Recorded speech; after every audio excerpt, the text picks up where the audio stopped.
we're back dito pa rin po sa Pinoy MD. Ngayon naman, samahan nyo kaming ma-inspire dito sa ating weight loss journey na i-feature natin na ang pangalan ay Aryan. At dati daw siyang 200-pounder. Ngayon, Gano'n siya katangkad? yun ang aalamin natin. Pero ngayon, alam mo kung anong weight niya. 120 pounds na lang from 200 pounds. Imagine, di ba? Ang galing. Ayan po ang ating matutunghayan ngayon sa ginawa naman ng ating kapuso si Aryan. Ano nga ba ang naging sekreto at ano nga ba yung mga pinagdaanan niya? Sabay-sabay po tayong ma-inspire at panoorin ang kanyang kwento. Pag naglalakad ako, yumuyug-yug yung buong katawan ko. Pag uupo ako, nasasakop ko pang 2 tao. The truth hurts, ika nga. At dahil sa moments of truth na ito, nagising daw sa katotohanan ng 26-year-old na si Aryan Banad.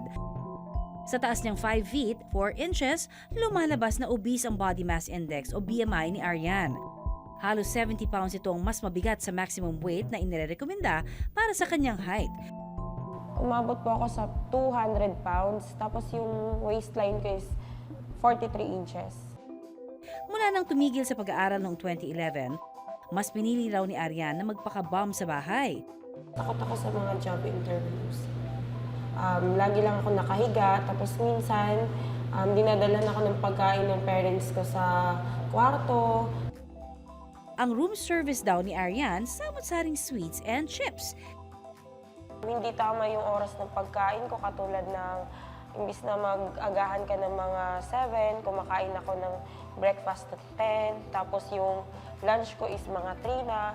So yung dinner ko is minsan hindi na ako nagdi-dinner. Imbis na nag-dinner ka ng kanin, is yung ginawa ko, tinapay na lang, tapos ice cream. Eat, sleep, eat. Dead ma raw noong una si Aryan sa kanyang figure. Napuna na lang daw niyang malaki na pala ang kanyang itinaba ng Yung sintas ng sapatos ko, hindi ko na siya masintas na maayos kasi yung tiyan ko ang laki-laki na. Tapos sa jeep naman, pag ayokong nahuhuli ako sa bilang ng jeep kasi alam ko wala na talaga akong mauupuan. sinubukan daw ni Aryan ang maling pagdijeta. Kaya imbis na mga yayat, lalo pa raw siyang lumobo. Tila na fake news siya dahil sa kanyang maling paniniwala rito. Sabi kasi nila yung rice daw is nakakataba.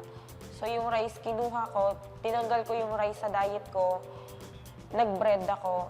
Pero isang supot naman ng bread. Pati pag-workout. Pero the struggle is real daw kaya hindi rin niya ito pinagtiyagaan. Sabi ko sa sarili ko, uy, ang laki mo na. Anong ginawa mo? Pero ngayon, ito na si Aryan.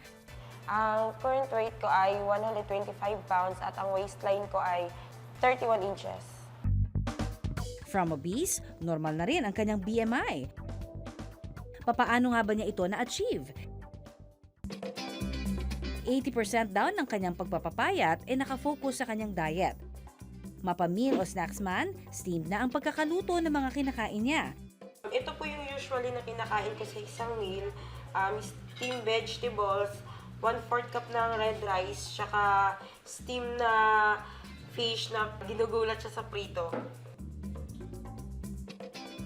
Higit sa lahat, natututunan na rin niyang mag-calorie count.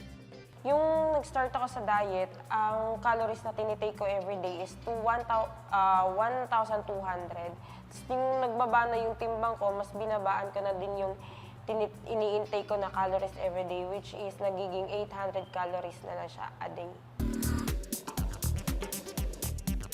20% namang bahagi ng kanyang healthy lifestyle ang pag-workout. Nung nag-umpisa ako mag-exercise, more on cardio ako, which is nagti-treadmill o kaya bike. 15 to 30 minutes siyang nagte-treadmill. Habang tumatakbo sa treadmill, bumibilis ang tibok ng puso na nakatutulong sa calorie and fat burning. Napapalakas din ito ang mga baga at full body workout na rin. Para mag-goodbye sa flabby arms, nag-weight si Aryan. Biceps at triceps ang nag-workout sa cable rows. Napapaganda naman ng side lateral raises ang mga balikat. Planking at leg raises ang ginagawa naman ni Aryan para mapaliit ang kanyang bilbil. Napapalakas din ito ang core, ang abs, likod at balakang na tumutulong sa balanse ng isang tao. Nakaka-wow leg sa mandaw ang ginagawang weighted squats ni Ariane. Nakatutulong kasi itong matunaw ang cellulites o yung mga fat deposits sa mga hita. Kasabay rin itong napapaganda ang hubog ng glutes. Ginagawa niya ang lahat ng ito ng 12 repetitions ng 3 beses. Every other day siyang nagja-gym kada linggo. Kung gusto mo talagang mag-diet, healthy diet, kailangan mong dagdagan yung 100% mindset mo. Gawin mo siyang 200% mindset. Kasi ang pag-lose weight ay hindi siya temporary, kundi lifetime commitment siya.